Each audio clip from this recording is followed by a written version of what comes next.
Hello friends, welcome to the success केंद्र। Friends, आज इस वीडियो में हम लोग बिहार एसएससी सीजीएल वैकेंसी 2022 यानी कि सचिवालय सहायक भर्ती 2022 के लिए फ्रेंड्स बिहार एसएससी में 2011 से लेकर के अब तक जितने भी साइंस के प्रश्न यानी कि विज्ञान के प्रश्न पूछे गए हैं उनको हम कवर करेंगे। देखिए फ्रेंड्स, आप कह सकते हैं कि यह बिहार एसएससी सीजीएल का घटना चक्र है। फ्रेंड्स, साइंस का आज हमारा यह प्रीवियस ईयर का दूसरा वीडियो है। इससे पहले ऑलरेडी मैंने आपको एक वीडियो कवर कराया हुआ था। देखिए, इसी प्रकार से हमने सभी सब्जेक्ट्स को अलग अलग वीडियो में कवर किया हुआ है। हिस्ट्री को अलग वीडियो में, पॉलिटी को एक अलग वीडियो में, ज्योग्राफी को अलग वीडियो में, और फ्रेंड्स पुस्तक और उनके लेखक से संबंधित जितने भी प्रश्न पूछे गए हैं उनको एक अलग वीडियो में हमने कवर किया हुआ है। क्योंकि साइंस में प्रश्नों की संख्या ज़्यादा होती है फ्रेंड्स, इसीलिए हम लोग साइंस को पार्ट वाइज कवर करेंगे। आज हमारा यह दूसरा पार्ट है। पहला हमने ऑलरेडी कवर कर लिया था। तो चलिए फ्रेंड्स, बिना देरी किए हुए सेशन आज का स्टार्ट करते हैं। फ्रेंड्स, प्लीज़ पहले वीडियो को लाइक कर दीजिएगा और जब सेशन समाप्त होगा तो इसको शेयर भी ज़रूर कर दीजिएगा। फ्रेंड्स, जैसे कि मैंने आपको बताया कि इस वीडियो में हम लोग बिहार एसएससी सीजीएल वैकेंसी 2022 के लिए 2011 से लेकर के अब तक जितने भी बिहार एसएससी में साइंस के प्रश्न पूछे गए हैं फ्रेंड्स उनको हम कवर करेंगे। आप कह सकते हैं कि बिहार एसएससी सीजीएल का यह घटना चक्र है। फ्रेंड्स, आज हमारा यह साइंस का दूसरा वीडियो है, यानी कि यह पार्ट 2 है। पार्ट 1 को हमने ऑलरेडी कवर कर लिया था, तो अगर आपने पार्ट 1 नहीं देखा है तो देख लीजिएगा, लिंक आपको डिस्क्रिप्शन बॉक्स में मिल जाएगा। क्योंकि साइंस में प्रश्नों की संख्या ज़्यादा होती है, इसीलिए फ्रेंड्स इसको हम पार्ट वाइज कवर कर रहे हैं। ठीक है, आज हमारा यह दूसरा पार्ट है। चलिए फ्रेंड्स, सेशन आज का स्टार्ट करते हैं। फ्रेंड्स, प्लीज़ पहले वीडियो को लाइक कर दीजिएगा। इस वीडियो को बनाने में 3 से 4 घंटे का समय लगा है। सो फ्रेंड्स, प्लीज़ लाइक ज़रूर कर दीजिएगा। और देखिए फ्रेंड्स, यहाँ पर प्रत्येक प्रश्न के नीचे आपको लिखा मिल जाएगा कि यह प्रश्न जो है किस वर्ष और किस एग्जाम में पूछा गया है। चलिए शुरू करते हैं। पहला प्रश्न पढ़ेंगे कि यदि एक पेंडुलम से दोलन करने वाली घड़ी को पृथ्वी से चंद्रमा पर ले जाएं तो घड़ी होगी। अगर आपको आंसर पता है तो आप आंसर कमेंट बॉक्स में दे करके बताते चलिएगा। साथ ही साथ जो भी मैं एक्सप्लेन करूंगा उसको आप ध्यानपूर्वक जरूर सुनिएगा। इससे क्या होगा कि एक प्रश्न के साथ साथ आपके 2 से 3 प्रश्न जो हैं कवर होते चलेंगे। तो अब यहाँ पर फ्रेंड्स ध्यान दीजिएगा, यहाँ पर T directly proportional to L/G होता है। अब यहाँ ध्यान से सुनिएगा, यानी कि किसी लोलक घड़ी को पृथ्वी के तल से ऊपर या नीचे ले जाएं तो उसका आवर्तकाल बढ़ जाएगा, यानी कि उसका टी जो है आवर्तकाल है वह क्या होगा, बढ़ जाएगा। अर्थात जब आवर्तकाल बढ़ जाएगा इसका मतलब क्या हो जाएगा, घड़ी सुस्त हो जाएगी, घड़ी धीरे धीरे दोलन करेगी, तभी तो आवर्तकाल बढ़ रहा है। और ऐसा क्यों होता है, क्योंकि पृथ्वी के तल से ऊपर या नीचे जाने पर जी का मान कम होता है। अब यहाँ पर देखिए, ठीक उसी प्रकार से चंद्रमा पर अगर लोलक की घड़ी को ले जाया जाए तो उसका आवर्तकाल क्या होगा, बढ़ जाएगा, क्योंकि चंद्रमा पर जी का मान जो है पृथ्वी के जी के मान का 1/6 गुना है। क्लियर। एक और इम्पॉर्टेंट पॉइंट सुन लीजिए। देखिए फ्रेंड्स, यदि लोलक की घड़ी को उपग्रह पर ले जाया जाए तो क्या होगा। तो देखिए, यदि लोलक की घड़ी को उपग्रह पर ले जाए तो वहाँ भारहीनता के कारण जी इक्वल टू कितना होता है, जी 0 होता है। जी इक्वल टू 0 होगा, अतः आवर्तकाल क्या हो जाएगा, अनंत हो जाएगा। यहाँ जी 0 रख के देखिए, आवर्तकाल क्या होगा, यानी कि टी क्या हो जाएगा, अनंत हो जाएगा। इसका मतलब उपग्रह में लोलक घड़ी काम नहीं करेगी। तो फ्रेंड्स इसको भी ज़रूर ध्यान रखिएगा। और देखिए फ्रेंड्स, आवर्तकाल जो है टी जो है फ्रेंड्स, यह लोलक के द्रव्यमान पर निर्भर नहीं करता है, इसको भी आप ध्यान रखेंगे। राइट आंसर इसका क्या हो जाएगा, सुस्त हो जाएगा। नेक्स्ट क्वेश्चन कर लीजिए। मैं प्रयास करूंगा कि अच्छे तरीके से आपको समझाते चलूं। यहाँ पर देखिए, जब प्रकाश की तरंगें वायु से कांच में होकर के गुजरती है तब कौन से परिवर्तन प्रभावित होंगे, यानी कि इसमें से कौन सा जो है परिवर्तित हो जाएगा, प्रभावित होगा। तो फ्रेंड्स देखिए, आपको पता है, आप अच्छे तरीके से जानते हैं कि जब प्रकाश की तरंगें वायु से कांच में होकर गुजरती है तो केवल तरंग दैर्घ्य और उसका वेग प्रभावित होता है। यहाँ पर देखिए, तरंग दैर्घ्य और वेग प्रभावित होगा, यानी कि ऑप्शन नंबर इसका डी राइट आंसर हो जाएगा। आवृत्ति जो है बदलती नहीं है। क्लियर। चलिए, राइट आंसर इसका ऑप्शन नंबर डी हो जाएगा। नेक्स्ट क्वेश्चन है कि निम्न में से कौन सा पदार्थ जो है नाभिकीय रिएक्टर में मंदक का काम करता है। मंदक का काम जो है कौन करता है। अब यहाँ पर थोड़ा सा आप ध्यान से सुनेंगे। देखिए फ्रेंड्स, अगर हम बात करें तो नाभिकीय रिएक्टर के द्वारा नाभिकीय ऊर्जा को रचनात्मक कार्यों के प्रयोग में लाया जाता है। यह एक ऐसी युक्ति है जिसमें यूरेनियम 235 का जो है 235 का नियंत्रण विखंडन कराया जाता है। क्लियर।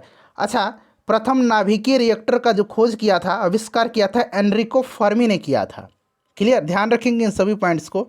और देखिए फ्रेंड्स, विखंडन अभिक्रिया में उत्पन्न न्यूट्रॉनों का गति जो होता है काफ़ी तीव्र होता है। इन न्यूट्रॉनों की गति को मंदित करने के लिए भारी जल यानी कि D2O या फिर ग्रेफाइट का इस्तेमाल मंदक के रूप में, मॉडरेटर के रूप में किया जाता है। तो यहाँ पर देखिए भारी जल दिया गया है, ऑप्शन नंबर इसका बी, सॉरी भारी जल यहाँ पर दिया गया, ऑप्शन नंबर बी इसका राइट आंसर हो जाएगा। ठीक है, ये भारी हाइड्रोजन है, भारी जल, D2O इसका राइट आंसर हो जाएगा, ध्यान रखेंगे। ठीक है, उसके बाद अगर हम बात करें कि फ्रेंड्स विखंडन की श्रृंखला को नियंत्रित रखने के लिए कैडमियम या बोरोन की लंबी छड़ों का प्रयोग किया जाता है। ये छड़ें जो हैं नियंत्रक छड़ें कहलाती हैं। इन सब पॉइंट्स को ध्यान रखेंगे। चलिए आगे बढ़ेंगे। नेक्स्ट क्वेश्चन है कि निम्नलिखित में से कौन सा भारी पिंड सायंकाल या रात्रि में, सायंकाल यानी संध्या में या रात्रि में आकाश में सबसे अधिक चमकता है। तो देखिए यह जो ग्रह है यह शुक्र ग्रह है, ऑप्शन नंबर इसका डी राइट आंसर हो जाएगा। शुक्र ग्रह को सबसे गर्म ग्रह भी कहा जाता है, इसको भी ध्यान रखेंगे। और फ्रेंड्स इसको सुबह का तारा यानी कि भोर का तारा और सांझ का तारा कहा जाता है। इसके पास कोई भी उपग्रह नहीं है, इसको भी आप ध्यान रखेंगे। चलिए अगला प्रश्न है कि निम्नलिखित में से कौन सा बर्ड फ्लू वायरस, जिसे एवियन फ्लू वायरस भी कहा जाता है। तो यहाँ पर देखिएगा H5N1, ठीक है, H5N1 इन्फ्लुएंजा वायरस एक प्रकार का जो है यह वायरस का उप प्रकार है, जिससे एवियन फ्लू वायरस भी कहा जाता है। यह पक्षियों के द्वारा फैलता है तथा बर्ड फ्लू रोग का कारक होता है। तो H5N1 यहाँ पर देखिएगा H5N1 ऑप्शन नंबर ए में दिया गया है। नेक्स्ट क्वेश्चन है कि इंसुलिन उत्पादित होता है, बताइएगा इंसुलिन उत्पादित होता है। तो देखिए फ्रेंड्स इंसुलिन का उत्पादन जो है यह कहाँ से होता है, तो अग्नाशय से होता है यानी कि पैनक्रियाज से होता है। और अब भोजन करने के बाद जब रक्त में शुगर और ग्लूकोज की मात्रा बढ़ जाता है तो उस समय उस बढ़ी हुई शुगर को नियंत्रित करने के लिए इंसुलिन का स्राव होता है। राइट आंसर इसका पैनक्रियाज हो जाएगा, ऑप्शन नंबर डी। अगला प्रश्न है कि हाइड्रोजन के समस्थानिकों की संख्या बताइएगा, कितनी होती है हाइड्रोजन समस्थानिकों की संख्या। तो यहाँ पर राइट आंसर इसका क्या हो जाएगा, देखिए हाइड्रोजन समस्थानिकों की संख्या जो होती है वो 3 होती है। कितनी होती है, 3 होती है। कौन कौन से हैं, तो नाम भी सुनिएगा, प्रोटियम, ड्यूटेरियम और ट्राइटियम। यहाँ मैं लिखता हूँ, ठीक है, ये है आपका प्रोटियम, ये है ड्यूटेरियम और फ्रेंड्स ये जो है यह है ट्राइटियम। अब यहाँ पर ध्यान दीजिए, हाइड्रोजन के इन तीनों समस्थानिक में एक प्रोटॉन और एक इलेक्ट्रॉन होता है, दिख रहा है आपको।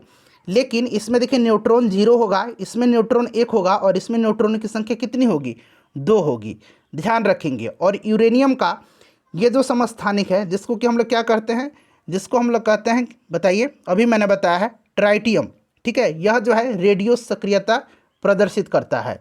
तो ये सब ध्यान रखेंगे। हाइड्रोजन को भविष्य का ईंधन भी कहा जाता है। राइट आंसर इसका 3 हो जाएगा। फ्रेंड्स इसी प्रकार से हमने सभी सब्जेक्ट्स को, हिस्ट्री को अलग वीडियो में, पॉलिटी को अलग वीडियो में, ज्योग्राफी को अलग वीडियो में और 2011 से अब तक पुस्तक और लेखक से संबंधित जितने प्रश्न पूछे गए हैं उनको अलग वीडियो में कवर किया हुआ है। प्रैक्टिस सेट हम लगातार कवर कर रहे हैं फ्रेंड्स, लिंक डिस्क्रिप्शन में मिल जाएगा, सभी वीडियोज़ का देख लीजिएगा। पिच ब्लेंड किसका एस्क है, तो पिच ब्लेंड जो है यह यूरेनियम का है। किसका है, यूरेनियम का प्रमुख एस्क है। यूरेनियम को जो है आशा धातु कहा जाता है, मेटल ऑफ होप कहा जाता है। नेक्स्ट क्वेश्चन कर लेंगे कि यदि एक अवतल दर्पण में वस्तु एवं प्रतिबिंब दोनों वक्रता केंद्र पर हो तो प्रतिबिंब कैसा होगा। अच्छा, अवतल दर्पण कहा गया, अवतल दर्पण में यदि वस्तु वक्रता केंद्र पर है तो इसका प्रतिबिंब भी वक्रता केंद्र पर बनेगा। और किस प्रकार से बनेगा, तो यहाँ पर पूछा गया आपसे। तो देखिए यह जो प्रतिबिंब होगा ये वस्तु के समान आकार का होगा लेकिन उल्टा तथा वास्तविक बनेगा। इसकी प्रकृति कैसी होगी, तो उल्टा होगा और वास्तविक होगा। चलिए राइट आंसर इसका क्या हो जाएगा, वस्तु के समान आकार का, ऑप्शन नंबर इसका सी राइट आंसर हो जाएगा। उसके बाद देखिए विटामिन ए मुख्यतः कहाँ संग्रहित होता है। तो फ्रेंड्स ये आपको पता है कि विटामिन का संग्रहण कहाँ पर होता है, तो फ्रेंड्स ये लीवर में होता है, ठीक है, विटामिन ए का। अच्छा, विटामिन ए का रासायनिक नाम क्या है, तो विटामिन ए का जो रासायनिक नाम है यह रेटिनॉल है। क्या है, रेटिनॉल है। गाजर, हरी पत्तेदार सब्जियां, उसके बाद अगर बात करें दूध, कॉड लिवर वायर, इन सब का यह प्रमुख स्रोत है विटामिन ए। और देखिए विटामिन ए की कमी से क्या होता है, रतौंधी होता है और जीरोप्लैथेलमिया नामक रोग होता है। राइट आंसर इसका यकृत हो जाएगा, लीवर। उसके बाद देखिए मादा क्यूलेक्स मच्छर निम्नलिखित में से किस रोग की वाहक है। तो मादा क्यूलेक्स जो होता है यह फाइलेरिया रोग का, option number B right answer हो जाएगा। मलेरिया आपको पता है कौन से मच्छर के काटने से होता है, मादा एनोफिलीज मच्छर के काटने से। चलिए, रिंग वर्म या दाद जो होता है ये कवक के कारण होता है। अगला प्रश्न कर लेंगे कि थायराइड ग्रंथि का स्थान कहाँ है। थायराइड ग्रंथि अवटु ग्रंथि इसको कहा जाता है। यह मानव शरीर में पाई जाने वाली एक अंतःस्रावी ग्रंथि है और फ्रेंड्स यह जो है यह गले में स्वर यंत्र के नीचे स्थित होती है, यानी कि गला इसका राइट आंसर हो जाएगा, ऑप्शन नंबर बी। ठीक है, इसका जो प्रमुख कार्य है ये मेटाबॉलिज्म यानी कि चयापचय क्रिया में थायराइड ग्रंथि का विशेष योगदान होता है इसका। उसके बाद चलिए अगला प्रश्न है कि निम्नलिखित में से कौन पोलियो का कारण है। तो पोलियो जो होता है यह होता है वायरस के कारण। किसके कारण होता है फ्रेंड्स? पोलियो जो होता है वायरस के कारण होता है। अच्छा, पोलियो के टीका का खोज किसने किया था, ये भी पूछा जाता है। तो पोलियो के टीका का खोज जो है यह किया था किसने, बताइए। पोलियो ड्रॉप पूछा जाता है। पोलियो ड्रॉप का खोज किया था अल्बर्ट सैबिन ने। और पोलियो का टीका जो है इसका खोज किसने किया था बता दीजिएगा आप मुझे कमेंट करके। ठीक है, पोलियो ड्रॉप का मैंने बता दिया अल्बर्ट सैबिन, और पोलियो की टीका का खोज किसने किया था ये आप कमेंट करके बताइएगा। ऑप्शन नंबर इसका बी राइट आंसर हो जाएगा। चलिए, रेबीज के टीका का खोज लुई पास्टर ने किया था। उसके बाद देखिएगा कि एलिसा जांच किस रोग की पहचान करती है। एलिसा का फुल फॉर्म भी आपको याद रखना है। इसका फुल फॉर्म क्या होता है, तो एंजाइम लिंक्ड इम्यूनोसॉर्बेंट ऐसे, यहाँ में एंजाइम लिंक्ड तो आपको पता है, इम्यूनोसॉर्बेंट, इम्यूनोसॉर्बेंट, ठीक है, ऐसे। यह जो जांच किया जाता है यह एड्स रोग का पता लगाने के लिए किया जाता है। तो राइट आंसर इसका एड्स हो जाएगा, option number D right answer हो जाएगा। एड्स जो होता है ये वायरस से होता है, आपको भी पता है। चलिए, HIV में। उसके बाद देखिएगा कि 3 तत्व जिनका उपयोग रासायनिक उर्वरकों में सर्वाधिक किया जाता है। तो NPK आपको पता है, N से नाइट्रोजन, P से फास्फोरस और K से पोटेशियम। तो यहाँ पर देखिए नाइट्रोजन, पोटेशियम और फास्फोरस, यानी कि ऑप्शन नंबर इसका बी हो जाएगा करेक्ट आंसर। देखिए, किसी प्रश्न में अगर गलती से मैंने कुछ गलती बता दिया तो प्लीज़ आप कमेंट करके बताइएगा। पेनिसिलिन की खोज किसने किया था? अच्छा देखिए, पेनिसिलिन की खोज जो है ना ये कब किया गया था और किसने किया था और उनको नोबेल प्राइज़ कब दिया गया था, ये सब ध्यान रखना है। तो पेनिसिलिन की खोज जो है 1928 में किया था। किसने? तो अलेक्जेंडर फ्लेमिंग ने। ठीक है, और इसी के लिए इनको नोबेल पुरस्कार दिया गया था 1945 में। तो ये सब आपको ध्यान रखना है। चलिए, अगला प्रश्न कर लेंगे कि निम्नलिखित में से गलत युग्म को चिन्हित करें। देखिए, ये बिहार सेकंड सीजीएल मेंस 2016 में प्रश्न पूछा गया। यहाँ गलत पूछा गया है कि सुमेलित करना है आपको। देखिए, मैडम क्यूरी डायनामाइट का खोज ये डायरेक्ट गलत हो गया, क्योंकि डायनामाइट की खोज किया था अल्फ्रेड नोबेल ने। उसके बाद बाकी सभी जो हैं ये सही दिए गए हैं। ठीक है, तो पूछा गया है कि गलत इसमें से आपको पहचानना है, तो option number A right answer हो जाएगा। ध्यान रखेंगे, क्लियर। चलिए आगे बढ़ेंगे, नेक्स्ट क्वेश्चन कर लेंगे। अगला प्रश्न है हमारा कि इलेक्ट्रिक बल्ब में फिलामेंट बना होता है। तो इलेक्ट्रिक बल्ब का फिलामेंट जो है ये टंगस्टन का बना होता है। किसका बना होता है फ्रेंड्स? टंगस्टन का बना होता है। चलिए आगे बढ़ेंगे, नेक्स्ट क्वेश्चन है कि अम्ल वर्षा किनके द्वारा होने वाले पर्यावरण प्रदूषण के कारण होती है। अम्ल वर्षा सल्फर डाइऑक्साइड और नाइट्रस ऑक्साइड वायुमंडल में अम्ल उत्पन्न करने के लिए जल के अणुओं के साथ अभिक्रिया करते हैं। सल्फर डाइऑक्साइड यानी कि SO2 और फ्रेंड्स नाइट्रोजन का ऑक्साइड, ठीक है, मुख्य प्रदूषक है जिनके कारण अम्लीय वर्षा होती है। तो इसका राइट आंसर क्या हो जाएगा, बताइए। राइट आंसर इसका क्या हो जाएगा? पूरा ऑप्शन देखिए, नाइट्रस ऑक्साइड और सल्फर डाइऑक्साइड। चलिए अगला प्रश्न है कि क्लोरोफिल एवं हीमोग्लोबिन में क्रमशः युक्त है, यानी कि क्लोरोफिल में कौन सी धातु पाई जाती है और हीमोग्लोबिन में कौन सी धातु पाई जाती है। देखिए, क्लोरोफिल में जो है ना मैग्नीशियम पाया जाता है और हीमोग्लोबिन में लोहा पाया जाता है। तो यहाँ पर देखिए मैग्नीशियम और लोहा दिया गया, यानी कि ऑप्शन नंबर इसका सी राइट आंसर होगा। उसके बाद देखिए, वनस्पति तेल के वनस्पति घी बनाने हेतु किस गैस का उपयोग किया जाता है। ये प्रश्न 3 से 4 बार पूछा गया है बिहार SSC में। ध्यान रखेंगे फ्रेंड्स, इसमें क्या होता है तो देखिए निकल उत्प्रेरक की उपस्थिति में जो है वनस्पति तेलों जैसे कि मूंगफली का तेल, बिनौले का तेल, नारियल का तेल, इन सब का जो है वनस्पति घी के रूप में इसको जमाया जाता है। और यह क्रिया जो है तेलों के हाइड्रोजनीकरण उत्प्रेरक के रूप में जानी जाती है। इसमें जो है किसका इस्तेमाल किया जाता है, तो हाइड्रोजन का इस्तेमाल किया जाता है। ऑप्शन नंबर ए जो होगा इसका राइट आंसर हो जाएगा। ठीक है, चलिए आगे बढ़ेंगे, याद रखेंगे इसको। उसके बाद देखिए, इसका ऑक्सीकरण संख्या सदैव जो है 1 होता है। बताइए राइट आंसर इसका क्या होगा। इंपॉर्टेंट क्वेश्चन है, ध्यान से आप इसका आंसर दीजिएगा। अब फ्रेंड्स देखिए ध्यान से सुन लीजिएगा, इसमें जो पूछा गया है कि ऑक्सीकरण अंक यानी कि ऑक्सीडेशन नंबर, इसमें एक जो होता है ये सदैव जो होता है ये किसका होता है? तो राइट आंसर इसका ऑप्शन नंबर ए हो जाएगा, फ्लोरीन का। ठीक है, चलिए सर्वाधिक ऋण वैद्युत तत्व होने के कारण फ्लोरीन की ऑक्सीकरण संख्या सदैव जो है एक होती है। चलिए आगे बढ़ेंगे, -1 दिया गया। चलिए आगे बढ़ेंगे कि CO2 के 1 मोल में होते हैं, 1 मोल में होता है तो देखिए CO2 यानी कि कार्बन डाइऑक्साइड के एक अणु में 6 गुना 10 के पावर 23 कार्बन परमाणु होते हैं। यह संख्या जो है एवोगाद्रो संख्या कहलाती है। 6 गुना 10 के पावर 23, यहाँ पर देखिएगा 6 के गुना, ऑप्शन नंबर इसका डी राइट आंसर हो जाएगा। ठीक है, 6 गुना 10 के पावर 23 कार्बन परमाणु, यानी कि इसका ऑप्शन नंबर कितना सही हो जाएगा? ऑप्शन नंबर इसका डी जो होगा ये आपका करेक्ट हो जाएगा। चलिए आगे बढ़ेंगे, नेक्स्ट क्वेश्चन कर लेंगे। अगला प्रश्न है हमारा कि इसकी पोषण विधि होलोफाइटिक है। होलोफाइटिक जो है, होलोफाइटिक न्यूट्रिशन, यह जो है स्वपोषी पोषण के समान है, जिसमें कार्बनिक कच्ची सामग्रियों को सौर ऊर्जा की सहायता से कार्बनिक अवस्था में परिवर्तित करने के लिए बाहर से प्राप्त किया जाता है। और इस प्रकार का पोषण जो है यूग्लिना में होता है। ठीक है, होलोफाइटिक किस में होता है? यूग्लिना में। क्लियर।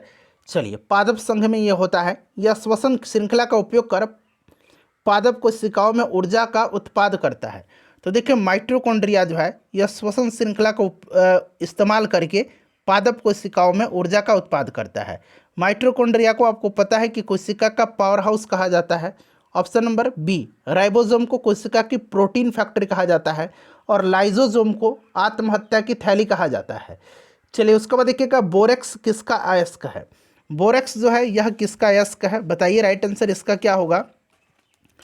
तो देखिए फ्रेंड्स बोरेक्स जो है ना यह किसका अयस्क है? तो बोरेक्स जो है यह अयस्क है सोडियम का। ठीक है, याद रखेंगे किसका अयस्क है? सोडियम का अयस्क है बोरेक्स। बोरेक्स जिसे सोडियम बोरेट या सोडियम टेट्राबोरेट के रूप में भी जाना जाता है, यह सोडियम का है। उसके बाद देखिएगा कि निम्नलिखित में से कौन मनुष्य के शरीर में स्थित दूसरी सबसे लंबी ग्रंथि है? यकृत मानव शरीर में सबसे बड़ी ग्रंथि है और सबसे बड़ा आंतरिक अंग भी है। लीवर के बाद दूसरी सबसे बड़ी ग्रंथि अग्नाशय है। राइट आंसर इसका अग्नाशय हो जाएगा, option number D right answer इसका हो जाएगा। उसके बाद देखिए वायु प्रदूषक का सूचक कौन सा है? वायु प्रदूषक का सूचक जो है ये लाइकेन होता है, option number A right answer हो जाएगा। चलिए उसके बाद देखिएगा किस कारण समुद्र नीला दिखाई देता है? समुद्र नीला दिखाई जो देता है यह किस कारण से दिखाई देता है? बताइए राइट आंसर इसका क्या हो जाएगा? तो प्रकाश के प्रकीर्णन के कारण। किसके कारण नीला दिखाई देता है? तो प्रकाश के प्रकीर्णन के कारण जो है समुद्र नीला दिखाई देता है। चलिए आगे बढ़ेंगे, नेक्स्ट क्वेश्चन कर लेंगे कि बेकिंग पाउडर के रूप में किसका उपयोग किया जाता है? तो बेकिंग पाउडर यानी कि खाने वाला सोडा इसको कहा जाता है। इसका फॉर्मूला होता है NaHCO3 होता है। ठीक है, राइट आंसर इसका क्या हो जाएगा? Sodium bicarbonate. सोडियम बाइकार्बोनेट, यहाँ पर ऑप्शन देख लीजिए सोडियम बाइकार्बोनेट। चलिए आगे बढ़ेंगे कि मानव शरीर में गुणसूत्र कितने जोड़े पाए जाते हैं? जोड़ा पूछा गया, गुणसूत्र की संख्या पूछता तो 46 हो जाता, जोड़ा में पूछेगा तो 23 होगा। ठीक है, इसको आप ध्यानपूर्वक इस तरह के प्रश्न को पढ़िएगा। चलिए आगे बढ़ेंगे, नेक्स्ट क्वेश्चन कर लेंगे। और गुणसूत्र जो है यह मानव के अनुवांशिक गुणों का वाहक माना जाता है। अगला प्रश्न हमारा कि प्रकाश संश्लेषण की क्रिया अधिकतम होती है किस रंग के प्रकाश में? तो देखिए प्रकाश संश्लेषण की क्रिया जो है यह अधिकतम होती है लाल रंग के प्रकाश में। किस में? लाल रंग के प्रकाश में। लाल रंग का तरंग दैर्ध्य जो होता है सबसे ज़्यादा होता है, इसको आप ध्यान रखिएगा। लाल रंग इसका राइट आंसर हो जाएगा। काला जार किस कारण होता है?